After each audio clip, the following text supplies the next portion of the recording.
वसुदेवसुतं देवं कंसचाणूरमर्दनं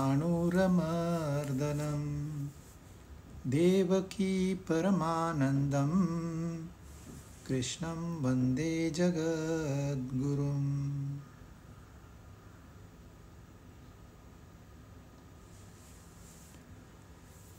अध्याय 9 और 10वां श्लोक 10th वर्स। मयाध्यक्षेण प्रकृति सूयते सचराचरं हेतुनानेन कौन्तेय जगद्विपरिवर्तते। यह जो सारी प्रकृति है इसमें कॉन्स्टेंटली परिवर्तन हो रहा है। हे कौन्तेय, इस प्रकृति में परिवर्तन हो रहा है, लेकिन ये सब प्रकृति मेरी अध्यक्षता में काम कर रही है। इस प्रकृति की रचना प्रकृति करती है, अध्यक्ष मैं हूं। भगवान है और यह सारा संसार है। भगवान है इसीलिए यह सारा संसार है। हम लोग संसार को देख के भगवान को भूल जाते हैं। यदि भगवान नहीं हो तो यह संसार नहीं हो सकता। तो जो मुख्य अध्यक्ष है, जो दिखाई नहीं देता, जिसे हम नहीं जानते, जो नहीं जा सकता, कि हम वहां तक पहुंचे ही नहीं हैं। हम तो बहुत नीचे की लेवल पे है। लेकिन विचार देखिए, उन्होंने पहले क्या कहा था कि कल्प के आदि में मैं सृष्टि की रचना करता हूं और कल्प के अंत में ये सृष्टि मुझ में समा जाती है, यह प्रकृति मुझ में समा जाती है। मैं रचना करता हूं, ये उन्होंने कहा था पहले। बाद में उन्होंने कहा इस प्रकृति को लेके मैं पुनः पुनः यानी कि बारंबार ये चक्र चलाता हूं। तो ये जो सृष्टि का चक्र है ये चल रहा है और वो चला रहे हैं। फिर उन्होंने कहा मेरी कोई आसक्ति नहीं है इससे, मुझे कोई बंधन नहीं है। हम थोड़ा काम करते हैं तो हम बंधन में फंस जाते हैं। वो कहते हैं इतनी सारी सृष्टि पैदा की मैंने, लेकिन मुझे कोई उसका बंधन नहीं है। कल को क्या होगा, डोंट आस्क मी। मैं उदासीनवत रहता हूं, उदासीन नहीं, उदासीनवत। उदास नहीं होता है। उदास रहना अलग और उदासीन रहना अलग। उदासीन रहना मतलब अपने आप को ऐसी ऊंचाई पे लेके जाना जहां से ये जग एक छोटी चीज लगे। अरे क्या है, क्या इस संसार में जो भी है सब नाशवान है, कुछ दिनों का खेल है, दैट्स इट। तो मैं रचना करता हूं, प्रकृति अपने आप घूम रही है, मेरा कोई संबंध नहीं है। और अब कहते हैं मैं अध्यक्ष मात्र हूं और यह सृष्टि अपना व्यापार खुद कर रही है,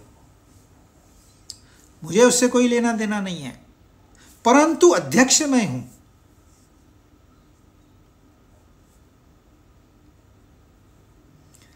हमारे यहाँ पुणे में टाटा मोटर्स का बहुत बड़ा प्लांट है और मेरा ऑफिस उनके प्लांट के नज़दीक ही था। तो आज 30-40 साल में उनका जो चेयरमैन है, या तो JRD टाटा और रतन टाटा, ये मुझे मेरे यादगिरी में तो एक ही बार इनकी विजिट हुई। या ज़्यादा से ज़्यादा 2 बार विजिट हो गई होगी, परंतु इतने बड़े प्लांट में सैकड़ों लोग तो सिर्फ सफाई का काम करते हैं, आते हैं सफाई करके चले जाते हैं। हजारों लोग मशीनों पे काम करते हैं, आते हैं अपने पुर्जे बना के चले जाते हैं। इनके खाने पीने के बंदोबस्त के लिए कई कैंटीन से लोग आते हैं, खाना बनाते हैं, परोसते हैं, चले जाते हैं। सामान आता है, असेंबली होती है, टेस्टिंग होता है, पेंटिंग होता है, गाड़ियां बाहर पड़ निकलती है उस फैक्ट्री से। अब आप वहां चले जाओ, एक छोटे कर्मचारी को पूछो, यार इतना सिस्टमेटिक काम तुम कैसे कर लेते हो? आप जानते हो हमारे अध्यक्ष कौन है? तुम जानते हो क्या अध्यक्ष कौन है? कभी तुमने देखा है? हमने देखा नहीं है। कभी मुलाकात नहीं हुई? नहीं हुई। उनके बारे में क्या जानते हो? कितनी पढ़ाई की? हम कुछ नहीं जानते। अध्यक्ष है बस, हम इतना जानते हैं।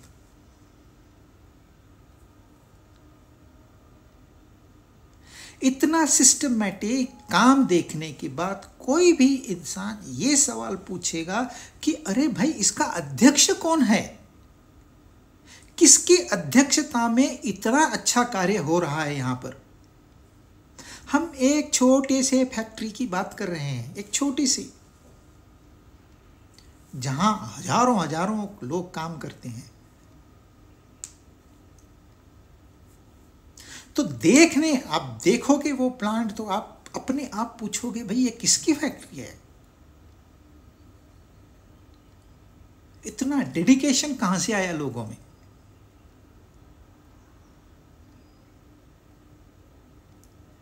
यह प्रश्न हमारे मन में नहीं उभरता क्योंकि हम ये सोचते हैं अरे ये तो अपना काम करते हैं, मैं अपना काम करता हूं, अपने को क्या है, आना है, जाना है, एंजॉय करना है, और क्या, कौन अध्यक्ष क्या।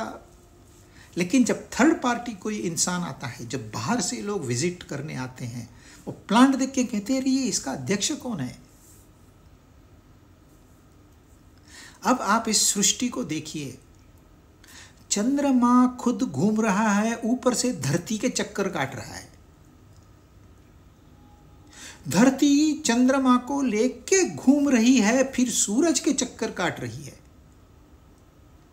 सूरज अपने सारे ग्रहों को लेके खुद चल रहा है और आकाश गंगा के गैलेक्सी के चक्कर काट रहा है। एक सूरज थोड़ी है, अरबों सूरज है हमारी एक गैलेक्सी में, और ये सारी गैलेक्सी इन सारे ग्रहों तारों को लेके और घूम रही है। कहां घूम रही है पता नहीं। क्या सिस्टम होगी, क्या नियम होगा इसके अंदर? अगर पृथ्वी अपनी कक्षा छोड़ दे तो यहां कहर हो जाएगा, नहीं छोड़ती। अगर सूरज अपना टेम्परेचर बढ़ा दे या कम कर दे तो यहां या तो आग लग जाएगी, यहां तो या तो फिर सब फ्रीज हो जाएंगे। लेकिन ऐसा नहीं होता है। हमारे बॉडी का टेम्परेचर 37 डिग्री है, 1 डिग्री बढ़ जाता है, 37 डिग्री सेल्सियस से 1 डिग्री बढ़ जाता, हम बिस्तर से उठ नहीं पाते। 1 सेंटीमीटर बाय 1 सेंटीमीटर इतना एरिया होता है। इसके ऊपर 1 किलो का वजन अभी इस वक्त वातावरण का प्रेशर है, इस वक्त है। हमें महसूस क्यों नहीं होता है? क्योंकि अंदर से भी उतना है। इसलिए हार्ट को अपना ऐसे नहीं है आया ब्लड सर्कुलेशन अपने आप हो गया, नहीं, उसको पंप करना पड़ता है। ऐसे ताकतवर पंप है वो, फट करके ऐसे प्रेशर देता है वो। किसने बनाई ये योजना? इंसान के दिमाग के बारे में तो अभी इंसान को कुछ भी नहीं पता। अब तो कहते हैं आधा दिमाग तो खाली ही पड़ा है, उसको अभी तक हमने इस्तेमाल ही नहीं किया है। तो हम अपने प्राणों को देखें तो आश्चर्यचकित आप रह जाओगे, कितने पुर्जे हैं अंदर और कितना महान कार्य चल रहा है अंदर। हम आंख बंद करके आंख खोल के देखते हैं, फिर आंख बंद करते हैं, इसके अंदर लाखों करोड़ों कैलकुलेशंस होती है। कैसे मुमकिन है ये सब? हम देखते 2D में है, लेकिन हमको दिखाई 3D में देखता है। कैसे मुमकिन है ये सब? कौन है भाई इसका अध्यक्ष? कभी सोचा है? नहीं सोचा, इसलिए तो वो कह रहे हैं मैं अध्यक्ष हूं। आपने नहीं सोचा, वो बता रहे हैं, तो कुछ तो विश्वास करो। जो गीता को सुन रहे हैं उनके लिए है, जो नहीं सुनते उनके लिए नहीं है। आप कर रहे हो ना, इसलिए आपको बता रहे हैं कि ये सारा का सारा सृष्टि चक्र मेरी अध्यक्षता में। अध्यक्ष कुछ नहीं करता है। आप रतन टाटा के पास जाइए, पूछिए कि भाई वो पुर्जा मुझे नहीं मिल रहा है, कैसे बनाते हो आप? मैं नहीं जानता। कार कैसे बनती है? मैं नहीं जानता। कौन सा टाइप का पेट्रोल आप डालते हो? मैं नहीं जानता। और आप कहते हो हम कारें बनाते। जी हाँ, हम कारें, मैं कार बनाता हूं, मैं जिम्मेदार हूं भाई।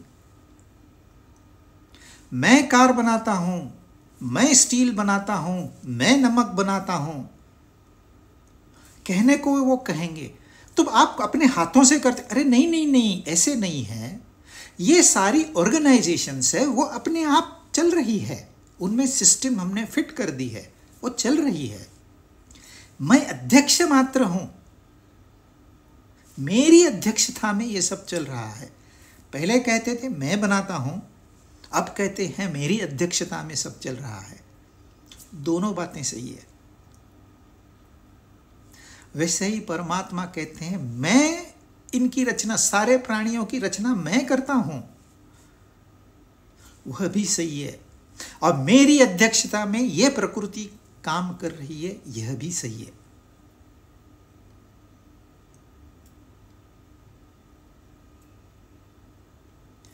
बात समझने की है। उन्होंने इतनी विस्तार से क्यों कहा? क्योंकि हम अदरवाइज इसको स्वीकार नहीं करते। हमारी प्रकृति भिन्न है, मेरा स्वभाव अलग है, सबका स्वभाव अलग है। कोई इमोशनल है, कोई इंटेलेक्चुअल है, कोई एक्टिव है, कोई पैसिव है, किसी को सिर्फ सोने की खाने की आदत है। अनेक गुण भरे पड़े हैं हमारे में। इसलिए वो एक एक टॉपिक लेके समझाने की कोशिश कर रहे हैं। इस तरह से समझ जाओ, नहीं समझे, अरे इस तरह से समझ जाओ, नहीं समझे, उस तरह से समझ जाओ। वो अपनी कोशिश जारी रख रहे हैं। तो भगवान है। हमें अपनी जितनी चिंता नहीं है, उससे कई गुना ज़्यादा हमारी चिंता उसको है, इसलिए वो बता रहे हैं। लेकिन हम मुंह मोड़ के खड़े हैं, तो हम वो क्या कर सकते हैं?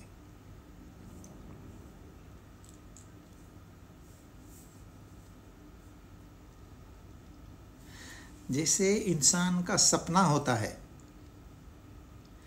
आप सपने में चले गए, बहुत बड़ा महल है आपका, 2 बीवियां हैं, बच्चे हैं, व्यापार है। आप सिर्फ दरवाजे पे खड़े होते हैं। जब तक दरवाजे पे खड़े, शॉफर ड्राइवर खड़ा रहता है, आपको ऑफिस ले जाता है। आप बस 2 घंटे इधर उधर देखते हो, हाँ हाँ कैसा है पूछते हो, चले आते हो। राजा के जैसा आपका ठाठ है। कितना समय, बहुत साल सपने के अंदर। जब आप सपने के बाहर निकल के आए तो क्या हुआ? वो सब ठाठ कहाँ चला गया? वो आपकी फैक्ट्रियां, आपके ड्राइवर, आपकी रोल्स रॉयस, ये सब कहाँ चली गई? अब मन कहेगा अरे वो रोल्स रॉयस दूसरा कोई नहीं, मैं ही था। वो ड्राइवर दूसरा कोई नहीं, मैं ही था। वो महल दूसरा कोई नहीं, मैं ही था। मैंने ही बनाया था उसको। मेरे ही अध्यक्षता में ये पूरा संसार खड़ा हुआ और मुझ में ही समा गया। कहाँ गया सपना? जैसे मन से निकला था वैसे मन में वापस आ गया।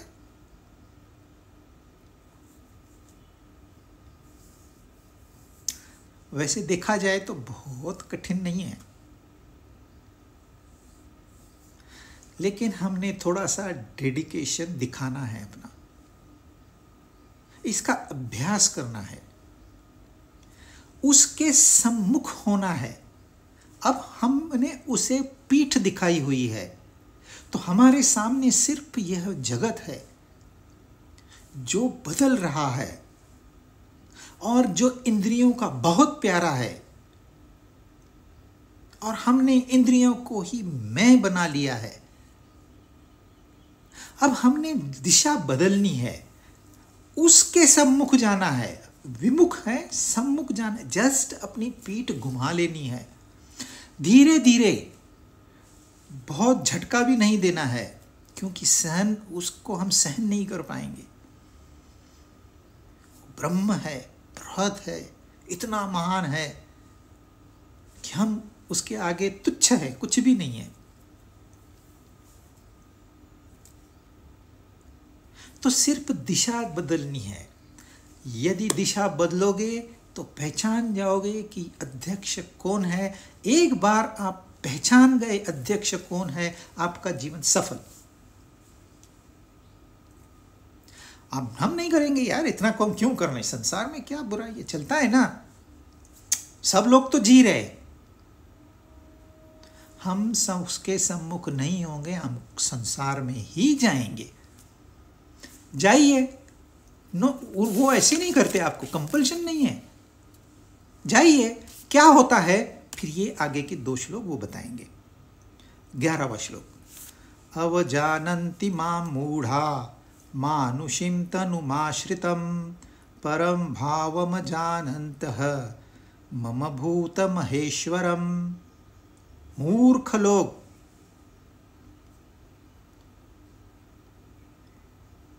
मुझे मनुष्य मानकर मेरी अवज्ञा करते हैं।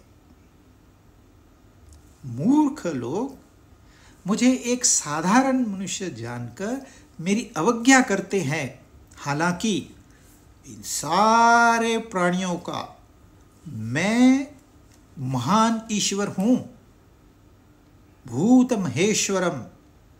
मेरे इस भाव को वो नहीं जानते।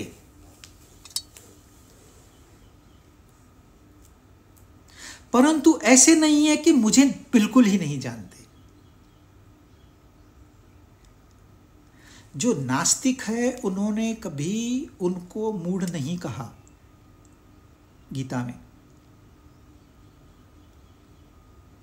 जो आस्तिक है उनको मूढ़ कहा है। आस्तिक कौन है? जो जानते हैं, परमात्मा में विश्वास रखते हैं, परंतु वो समझते हैं अरे कृष्ण क्या है, आए 1.25 साल, हम 100 साल जीते हैं, 80 साल जीते हैं, वो 1.25 साल जिए, क्या फर्क है हम में और उनमें? उनके पास बुद्धिमत्ता थी, हमारे पास बुद्धिमत्ता है। उनके पास प्रेम था, हमारे पास प्रेम है। उन्होंने भोजन किया, हमने भोजन किया। उन्होंने रथ चलाया, हम अपनी कार चलाते हैं। बस इतनी पहचान है। हमने उसे गलत समझ लिया है।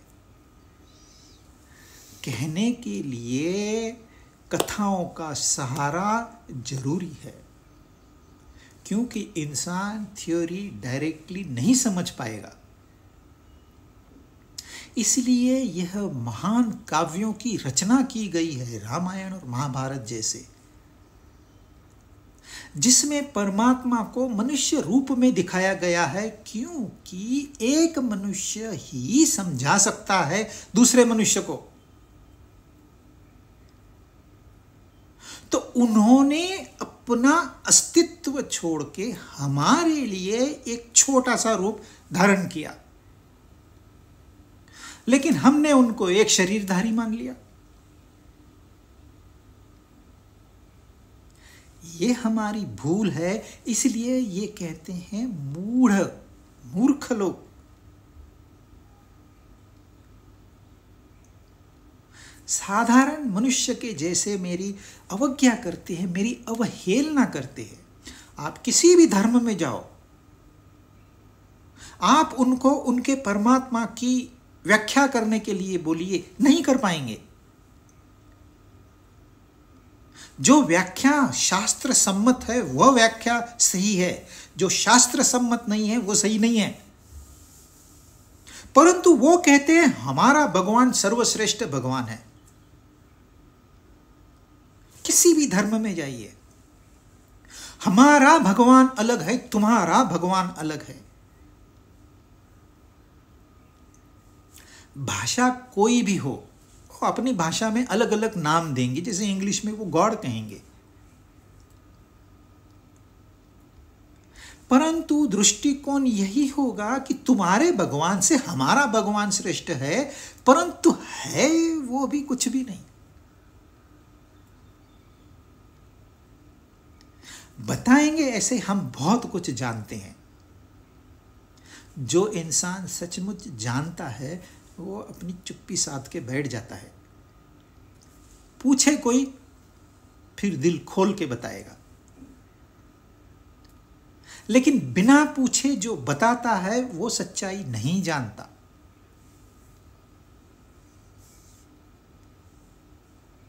एक छोटी सी बात देखिए, ऑब्जर्वेशन। इस फील्ड में नास्तिकों के लिए गीता है ही नहीं, और यहां उन्होंने कहा है वो मुझे जानते हैं, एक मनुष्य मात्र जानते हैं, यही मेरी अवहेलना है। जानते नहीं है तो उनकी बात यहां नहीं करनी है।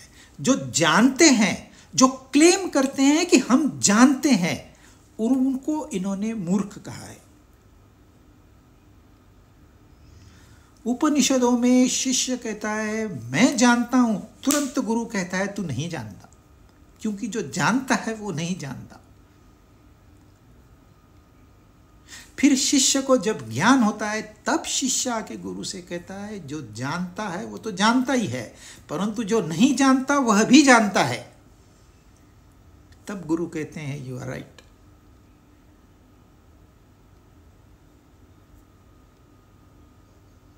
लेकिन यहां वो लोग हैं जिनके पास आधा अधूरा ज्ञान है, आधी अधूरी भक्ति है, आधी अधूरी श्रद्धा है। इंटेलेक्चुअल्स लोग हैं इस फील्ड के अंदर, जिन्होंने गीता तो छोड़िए, उपनिषदों का अभ्यास किया है, पश्चिमी जो दार्शनिक है, फिलोसोफर्स है, उनका अभ्यास किया है, लेक्चर देते हैं, दुनिया को बताते हैं, परंतु भाव क्या है उनका? यहां वो कह रहे मेरे श्रेष्ठ भाव को वो नहीं जानते। कभी वो हाथ नहीं जोड़ेंगे, सामने एक अज्ञानी इंसान आया, कभी हाथ नहीं जोड़ेंगे, कभी शीश नहीं झुकाएंगे, कभी किसी मूर्ति के सामने या किसी महात्मा के सामने अपना सर नहीं झुकाएंगे। कहते हैं तू अज्ञानी है, मैं ज्ञानी हूं, तू मुझे नमन कर, मैं हाथ नहीं जोड़ूंगा। वो अज्ञानी है, इसमें कोई शंका नहीं। तुमको पुस्तकों का, शास्त्रों का ज्ञान है, इसमें भी कोई शंका नहीं है। लेकिन तुम सारी दुनिया को बताते हो हर प्राणी के अंदर वह एक ही आत्मा है। तो जब अज्ञानी सामने आता है, तुम्हें वो परमात्मा के दर्शन क्यों नहीं होते? तुम अज्ञानी देखते हो, जीव देखते हो, परमात्मा तो देखते ही नहीं है। जब आपको परमात्मा दिखाई ही नहीं देता तो आप काहे के ज्ञानी? ज्ञान का अहंकार यह अज्ञान से नाशवान है। अज्ञानी तो अज्ञानी है, वो सोया हुआ है, उसको जगाया जा सकता है। उसके पास ह्यूमिलिटी है, वो स्वीकार कर लेगा, हाँ मैं नहीं जानता, मुझे बताओ, मैं वैसे करूंगा। अब देखिए इतने बड़े बड़े मंदिर बनाए गए, चोटियों पर मंदिर बनाए गए, वो सामान कैसे ढोया? उस समय न क्रेन था न ट्रक था, तो ये ऐसे भक्त थे वो जिन्होंने स्वीकार कर लिया हम नहीं जानते गुरु, आप हमें बताइए क्या करना है।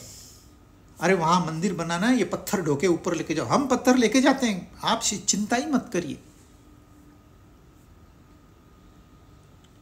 अज्ञानी है लेकिन परमात्मा के लिए उन्होंने हर बात मान ली, इतनी मेहनत की।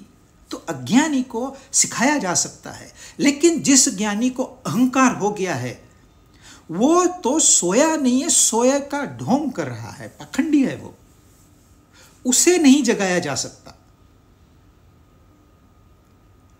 तो जो ऐसे पाखंडी है जो क्लेम करते हैं हम जानते हैं, असल में वो मूर्ख है।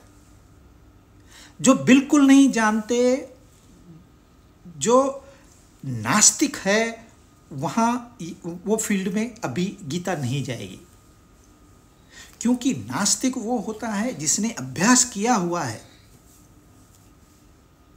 जब वो कहता है परमात्मा है ही नहीं, तो उसमें ज्ञान है, तत्व ज्ञान है, जिसने अभ्यास किया।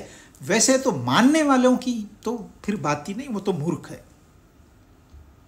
मानने वालों की बात नहीं, हम नहीं मानते भगवान को, हम मानते हैं भगवान। अरे मानने को किसने बताया तुम्हें? और मानना क्या, मानना कोई जानना थोड़ी है। जो जानते हैं हम उनकी बात कर रहे हैं, जो क्लेम करते हैं हम जानते हैं। तो जिन्हें ज्ञान का अभिमान है, जिन्हें अहंकार है, प्राइड है, ईगो है, वो मात्र रावण के वंशज है। रावण स्वयं महाज्ञानी था। अब दूसरे लोग प्रकार के लोग हैं जो भक्तों के आगे झुकते रहते हैं, परंतु इंटरेस्ट कुछ और है। उनको भक्तगण चाहिए, और 1 और 2, 5 और 10 नहीं, लाखों में चाहिए, हजारों में तो कम से कम चाहिए। नहीं तो कौन मानेगा भाई हमें? वो फेसबुक पे कितने फॉलोअर्स हैं,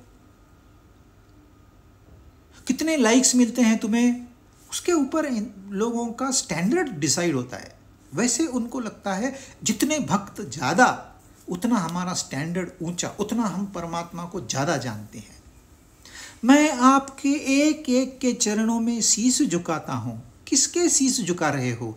वहाँ अज्ञानी बैठा है, वहाँ पापी बैठा है, वहाँ बलात्कारी बैठा है, वहाँ चोर डाकू बैठा है, आप उनके आगे सिर झुका रहे हो। क्यों? आपको परमात्मा नजर नहीं आया?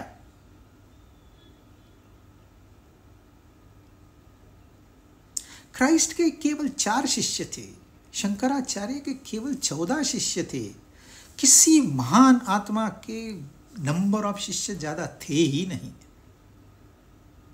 आप उंगलियों पे गिन सकते हो, बस इतने शिष्य थे जो महात्मा लोग हो गए। और जिन्होंने लाखों की लाइन लगा दी, वो कहाँ है कुछ पता नहीं। दिखावे के लिए यह ज्ञान नहीं है, यह भक्ति नहीं है। ऐसे लोगों को वो मूढ़ कर रहे हैं। जो परमात्मा को मानते हैं, वो क्लेम करते हैं हम जानते हैं, उनकी बात कर रहे हैं। जब सामने व्यक्ति है तो उसमें आपने परमात्मा के दर्शन किए ही नहीं, तो आप कैसे जानो, कहते क्लेम करते हो कि हम जानते हैं। और आप खुद कहते हो हर एक में, चींटी में भी वही परमात्मा है, बैक्टीरिया में भी वही परमात्मा है, अणु में भी वही है, आप खुद कहते हो। ये सारा जगत उसी का निर्मित है, आप खुद ही कहते हो। जो भक्त है परमात्मा, क्या उसके अंदर आपको परमात्मा नहीं दिखाई दिया? खाली क्वांटिटी दिखाई दी, नंबर ऑफ डिवोटीज कितने आएंगे मेरे पास, क्योंकि donation is proportion to number of devotees. तो ऐसे लोगों को उन्होंने मूढ़ कहा है। और ये मूढ़ कौन है?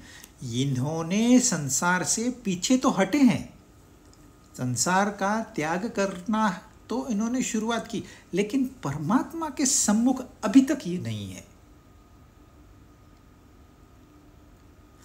जो पहले उन्होंने बताया वो कौन जानेगा जो परमात्मा के सम्मुख है, उसके लिए ज्ञान बताया। यदि आप नहीं होना चाहते तो क्या होगा, आप मूर्खों की कतार में खड़े रहोगे, ऐसे भगवद गीता कह रही है इस श्लोक के माध्यम से।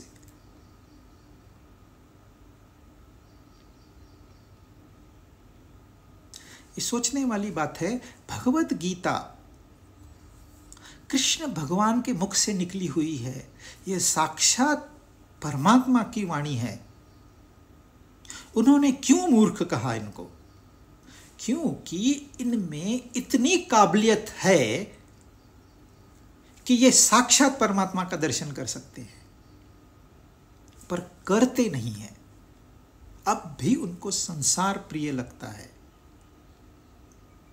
ज्ञान सांसारिक है। आप कितने ग्रंथ, सारे वेद मैंने पाठ कर, सांसारिक है, लौकिक है। जो बात यहां हो रही है वो पारलौकिक की हो रही है। और जब तक हम लौकिक क्षेत्र में है, पारलौकिक क्षेत्र हमारे से कोसों दूर है। लेकिन हमने जरा सा मुख मोड़ लिया, हम उस क्षेत्र में पहुंच गए। इसलिए बहुत लोग कहते हैं संसार का त्याग करो, इसको छोड़ दो, यह बहुत बुरा है। उनको ये कहने का नहीं है वो बहुत बुरा है तो परमात्मा की निर्मिति, वो कैसी बुरी हो सकती है? आप निर्मिति को जब नाम रखते हो तो परमात्मा को भी नाम रखते हो। यदि कोई कह दे वो टाटा मोटर की तो कंपनी घटिया है, उनकी गाड़ी तो घटिया है, लोग काम ही नहीं करते, तो आप इनडायरेक्टली अध्यक्ष को ब्लेम कर रहे हो। ऐसे ही आप संसार को जब नाम रखते हो तो आप इनडायरेक्टली इस संसार के अध्यक्ष को ब्लेम कर रहे हो। लेकिन ये तो उसी की निर्मिति है, उसी की प्रकृति है, उसी की शक्ति है, उसी की माया है। माया बुरी नहीं हो सकती क्योंकि उसकी है।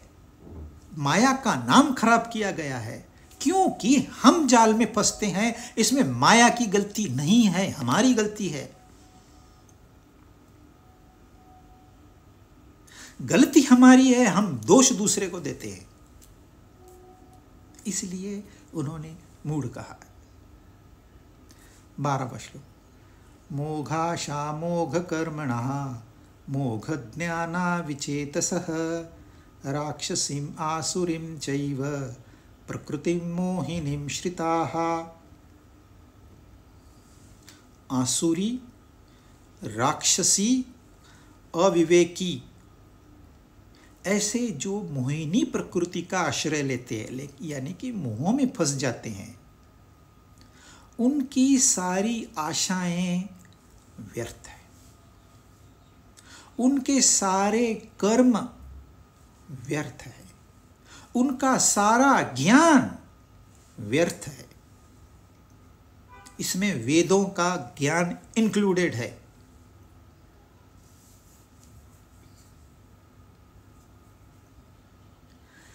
आसुरी एक क्लास ऑफ पीपल है, राक्षसी यह भी एक क्लास ऑफ पीपल है, अविवेकी ये सारे मोहिनी प्रकृति का आश्रय लेने वाले हैं। आपको याद होगा विष्णु भगवान ने मोहिनी का रूप लिया था। एक मोहिनी ने उनसे अमृत निकाल लिया। मोहिनी क्या चीज है और अमृत क्या है?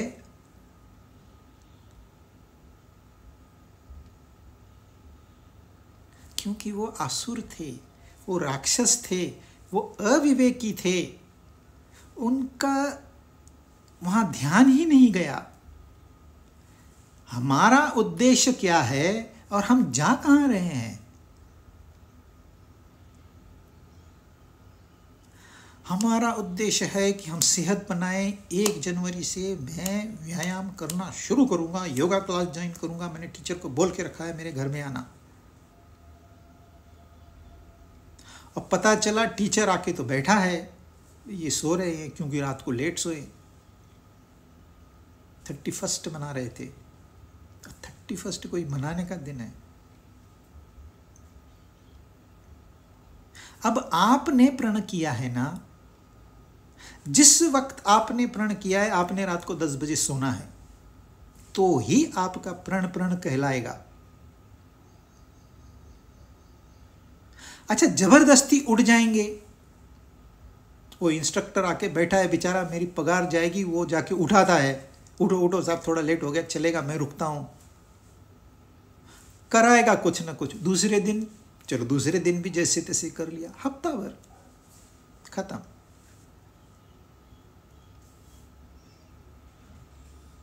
फिजिकल वेलबीइंग जो कि महसूस होता है,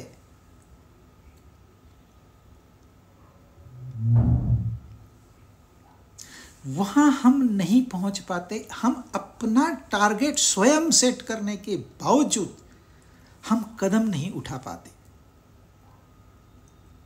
मन की शांति बाद में, पारलौकिक तो हमारे सपने में भी अभी तक नहीं आया। वो कहते हैं यह जो आसुरी है, प्रकृति है कि मुझे व्यायाम नहीं करना है, यह उपजत है, यह हमारे शरीर का स्वभाव है। क्योंकि इसमें जो अर्थ एलिमेंट है, शरीर जलने के बाद जो राख हो जाता है या हड्डियां बचती है, वो अर्थ एलिमेंट है, वो तामसिक है बाय नेचर। आप धरती को देखिए, कितनी बार हिलती डुलती है, कई साल लगते हैं उसको थोड़ा सा हिलने के लिए। आज जब हिलती है तो हम कहते हैं भूचाल आ गया, वो बेचारी जस्ट करवट लेती है। तो यह कोई असाधारण बात नहीं है। तमस हमारे अंदर है, रजस हमारे अंदर है, सत्व हमारे अंदर है, इसलिए हम जीव है, इसलिए हम प्रकृति का हिस्सा है, इसलिए हम है। ये गुण नहीं तो हम भी नहीं है। तो आसुरी मतलब इसको निग्लेक्ट, ये खत्म कर देना चाहिए, खत्म नहीं कर पाओगे आप, इम्पॉसिबल। फिर आप प्रकृति को खत्म कर रहे हो।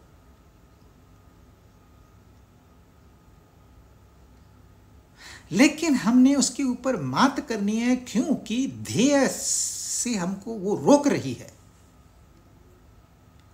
आसुर इसलिए बुरे हैं क्योंकि उन्हें ये समझ में नहीं आता है कि अमृत ज्यादा महत्वपूर्ण है मोहिनी से, इसलिए उनको आसुर और राक्षस कहा जाता है। राक्षस उनसे थोड़ा ऊंचे हैं, जिन्हें कुछ तो पाना है, क्या पाना है पता नहीं, कुछ तो पाना है, तो वो जो दिखता है उसे ही पाते हैं। कहते हैं उसने कार ली, मैं भी कार लूंगा, उसने घर बनाया, मैं भी लूंगा,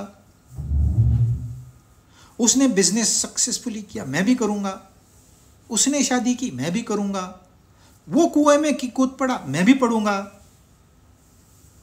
ये राजसिक है, जिनको राक्षसी कहा गया है। लेकिन है ये सब मोहिनी विद्या।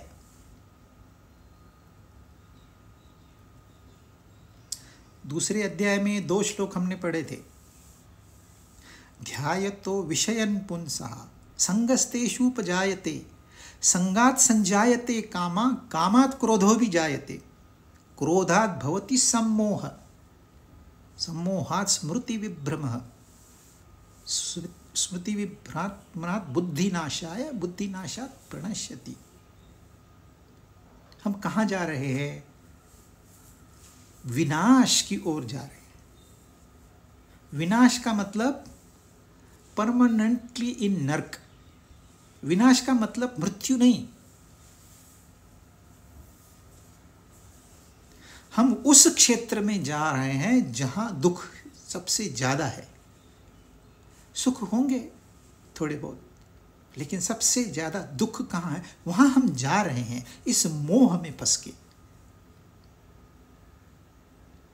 तो वो जगा रहे हैं। और ये कौन है? जो विमुख है, जो सम्मुख है उन्होंने क्या समझना है वो बताया, जो नहीं समझेंगे, जो संसार को ही सत्य मानते हैं, ये उनकी बात चल रही है। सारी आशाएं उनकी फोल, सिंपली वेस्ट ऑफ टाइम। क्यों पढ़ाई करते हो? कॉलेज में जाओ, ये यूनिवर्सिटी में जाओ, रिसर्च को क्यों करते हो? नौकरी मिलनी चाहिए, अच्छी नौकरी मिलेगी, अच्छे मैं एमबीए बन जाऊंगा तो मुझे अच्छा जॉब मिलेगा और प्रमोशन भी मिलेगा जल्दी जल्दी। तो फिर उससे क्या होगा? उससे मैं पैसा कमाऊंगा, फिर क्या होगा? फिर शादी करूंगा, फिर क्या होगा? फिर घर बनाऊंगा, फिर क्या होगा? फिर गाड़ी लूंगा, फिर मैं बिजनेस शुरू करूंगा, फिर मैं पैलेस में रहूंगा, फिर मेरे पास नौकर चाकर होंगे। इस आशा के आधार पर हम आधा जीवन काट देते हैं। लेकिन चलो ये सब ग्रांट किया, आधी उम्र हो गई आपकी, आपका बंगला है, नौकर चाकर है, गाड़ियां खड़ी है, सक्सेसफुल बिजनेस है, ये सब कर दिया। फिर आप सोचते हो अरे कितनी दिन मैं कमाते ही रहूंगा, मैं एंजॉय भी तो करूँ ना। चलो आपको एंजॉयमेंट भी दे दी, गाड़ी ले घूमने चले जाओ पिकनिक पे, काम थोड़ा देख लेंगे लोग, बच्चे हैं बड़े हो गए देख लेंगे। और अचानक एक दिन पैरालिसिस का अटैक आ गया, बेड रिडन हो गए। अब मृत्यु का इंतजार है, परंतु मृत्यु जल्दी आ नहीं रही। तो यह समय में आप सोचेंगे कि मैंने क्या कमाया,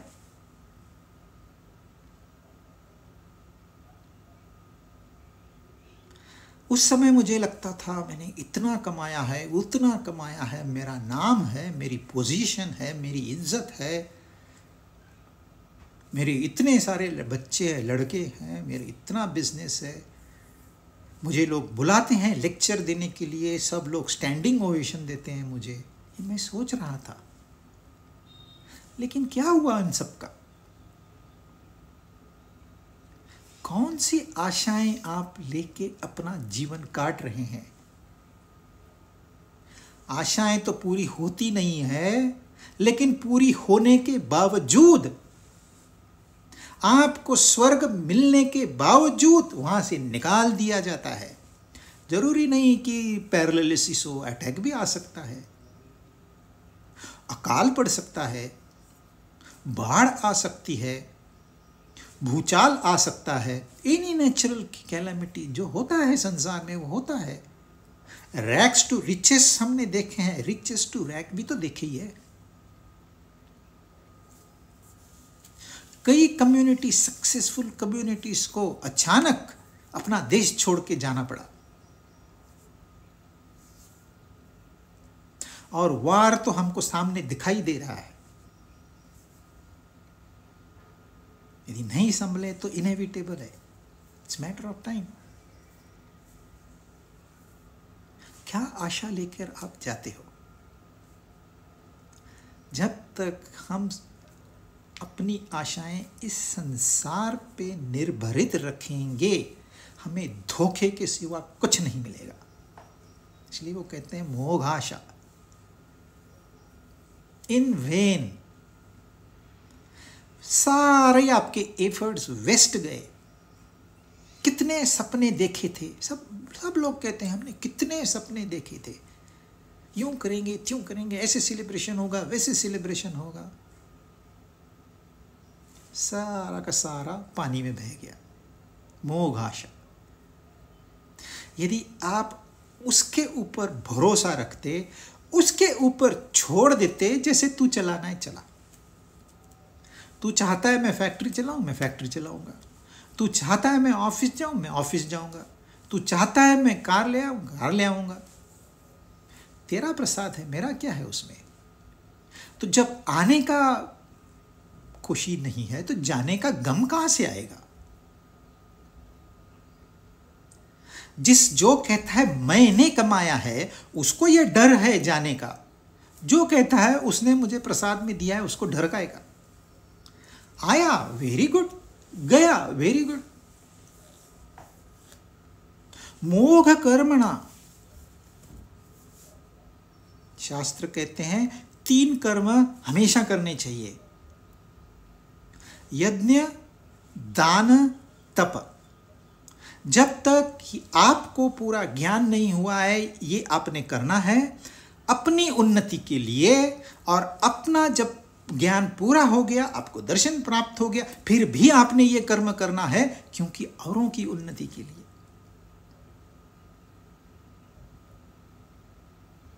परंतु मैं कर रहा हूं, मैंने इतने करोड़ रुपए दान किए हैं,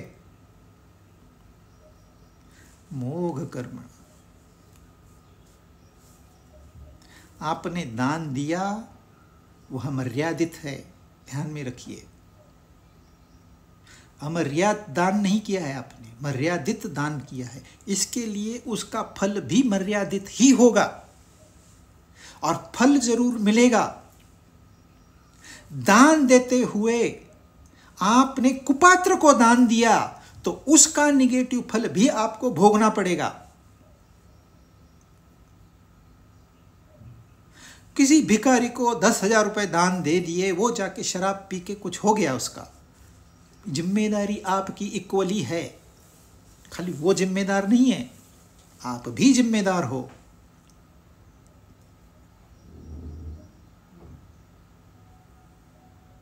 यज्ञ होता है, हम जैसे आहुति देते हैं, यज्ञ कुंड रहता है, उसमें अग्नि होता है, उसमें हम आहुति देते हैं, स्वाहा कहते हैं। स्वाहा कहते हैं तो इसका मतलब हमने आहुति दे दी, मैटर एंड्स। हमको वो वापस नहीं चाहिए, हमको फल नहीं चाहिए, उसको कहते हैं यज्ञ कर्म। मैंने मेरा काम कर दिया, अपनी तोड़ निभाए, उसकी वो जाने। मैंने अपनी ड्यूटी कर दी, let him take care of himself, he is there. लेकिन हम लोग यज्ञ करते हैं दिखावे के लिए। यज्ञ जरूरी नहीं है एक युग यज्ञ कुंड ही हो, जरूरी नहीं है। Place of work is also यज्ञ। हम वहां जाके अपना टैलेंट देते हैं। आजकल देते नहीं है, बेचते हैं।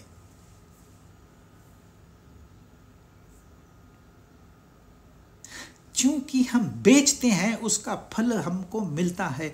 बेचते आप मर्यादित चीज हो तो आपको मिलेगी भी तो मर्यादित चीज। आज है 25 तारीख तक बैलेंस जीरो माइनस में चला जाता है। जो बोएंगे वही तो पाएंगे।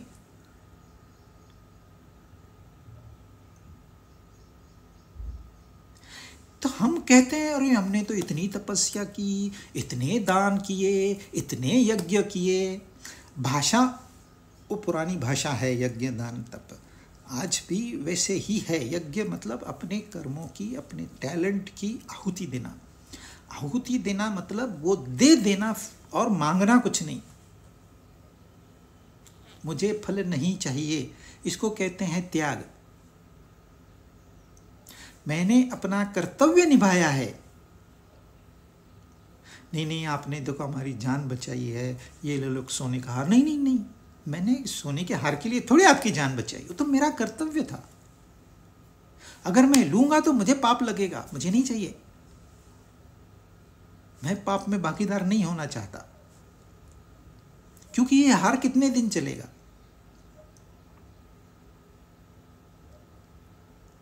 बहुत सोच समझ के हमने कर्म करने हैं,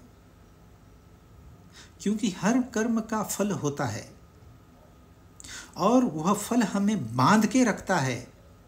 जब तक उस फल का हम अनुभव नहीं लेंगे, हमें छुटकारा नहीं मिलेगा। और वह फल कब और किस रूप में मिलेगा, ये हमारे हाथ में नहीं है। आप साइंस समझ लो। मैंने कर्म किया तो मैंने फल उत्पन्न कर दिया। वो कहां है मैं नहीं जानता, लेकिन एक न एक दिन वो मुझे प्राप्त होगा ही। और जब तक प्राप्त नहीं होता मुझे छुटकारा नहीं है। मैंने कर्म करके बंधन बना लिया है अपना।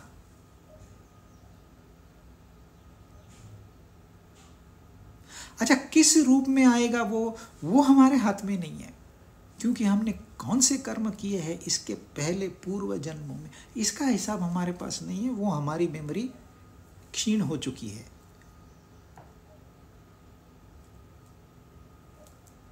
जो कर्म हमें बंधन में डालता है, ऐसा कर्म क्यों करें हम?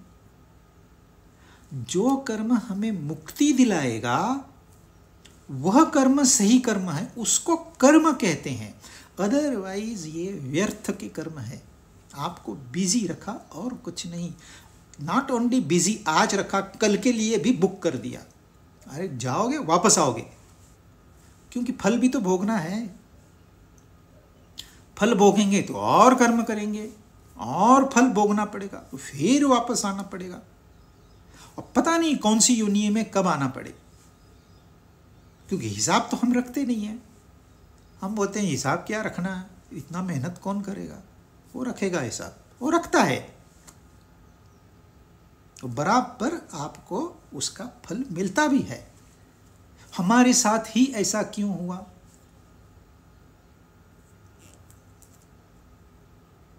अब कोई महात्मा ये नहीं कहेगा कि अरे आपने कर्म ही ऐसे किए, वो नहीं कहता है। आईना नहीं दिखाता है, क्योंकि अच्छा नहीं लगता है। कुरूप इंसान को आईना नहीं दिखाते, जो सुंदर है उसको दिखाते हैं। मोह कर्म, क्यों बंधनों में फंस रहे हो? कर्म करो और उनको छोड़ दो। मुझे फल नहीं चाहिए, तो आप मुक्त हो गए। उसको कहते हैं त्याग। घर छोड़ दिया, इसको थोड़ी त्याग कहते हैं। आपने कर्म किया, और कर्म क्यों किया? उसने बोला काम कर, उसका काम है, मैंने कर दिया, मेरा कोई संबंध नहीं बाबा, वो तू और वो। मैं एक मीडियम हूं, निमित्त मात्र। मैंने अपने आप को खाली रख दिया है। तुझे आके बात करनी है तो कर, मुझे इसका बंधन नहीं चाहिए।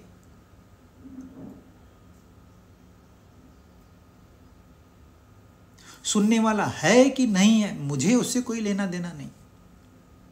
जब तू बात कर रहा है तो तू ही तो सुनेगा। मैं फ्री। अपने आप को खाली कर दो, लेट हिम एक्सप्रेस। उन्होंने कहा है ना, प्रकृति मेरी ही है, मैं ही अध्यक्ष हूं, कहा है ना उन्होंने, तो उनके ऊपर छोड़ देते ना। मोह ज्ञाना, ज्ञान को नहीं छोड़ा है। इतने सारे वेद पठन किए, इतनी सारे उपनिषद का अभ्यास किया, पूरा महाभारत, पूरी भगवत गीता तो मेरी बाय हार्ट है। मोह ज्ञाना नहीं छोड़ा है उन्होंने। जिन्होंने उपनिषद लिखे, रचना की, अपने शिष्यों को पढ़ाया, उनसे याद करके लिया, व्याकरण के सहित में, उन्होंने अपना नाम नहीं दिया।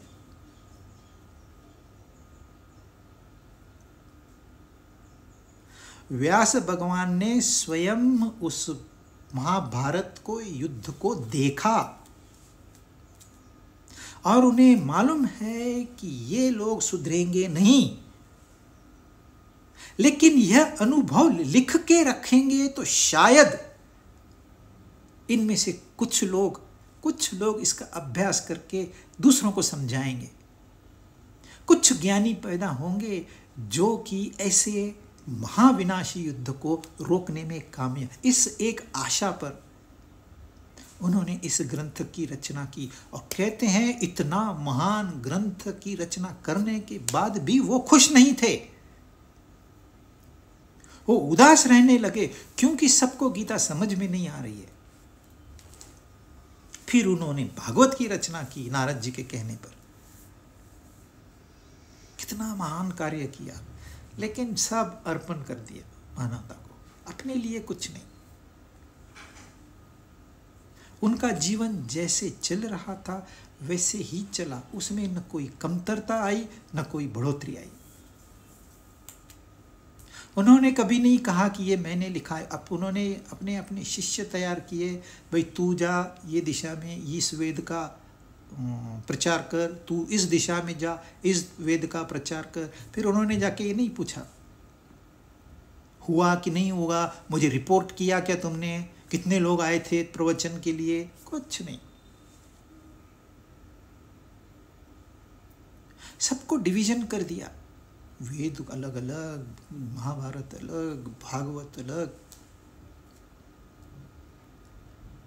एक ही मैसेज। क्योंकि स्तर अलग अलग है। इस दुनिया में 10-20 लोग ऐसे हैं जिनको उपनिषदों की जरूरत है, उनके लिए उपनिषद है, सब लोग नहीं पढ़ सकते। फिर एक कुछ हजार लोग ऐसे हैं जिनको उपनिषद नहीं पढ़ सकते लेकिन गीता पढ़ सकते हैं, उनके लिए गीता है। और बहुत सारे लोग हैं जिनको भागवत में रुचि रहती है, क्योंकि कहानी सुनने में हर एक को रुचि, बच्चों को भी रुचि रहती है, इसलिए कहानियां आपको बांध के रखती है। 3rd क्लास कहानी भी आपको बांध के रखती है, ये तो 1st क्लास कहानियां हैं।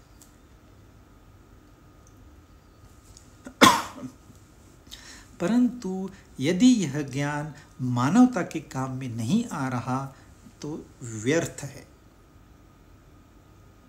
तो आपने जीवन में क्या किया, रोज इसका हिसाब लगाएंगे तो हमको पता चलेगा कितना व्यर्थ गया। ये पर्पजली ऐसी भाषा, ये किसके बारे में बोल रहे हैं?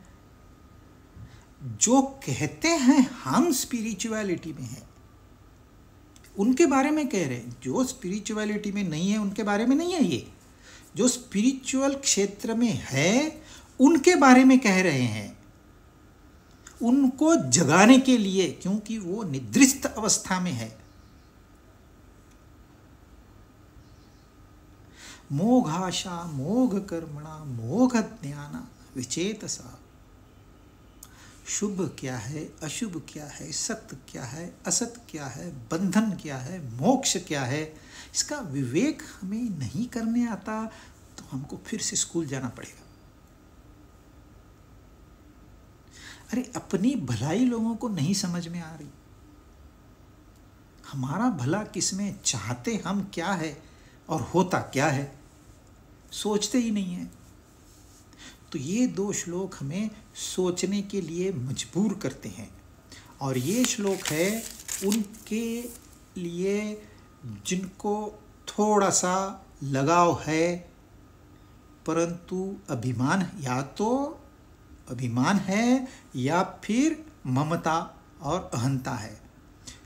कोई लोग ममता अहंता में फंसे पड़े हैं, कोई अहंकार में फंसे पड़े हैं। लेकिन अब हम फिर से टर्न हो जाते हैं तो क्या होगा? जो भगवान का भजन करने वाले हैं वो कौन लोग हैं और वो कैसे करते हैं, इसके बारे में अभी वो आगे के 2 श्लोक में बताएंगे, जो हम अगली बार करेंगे।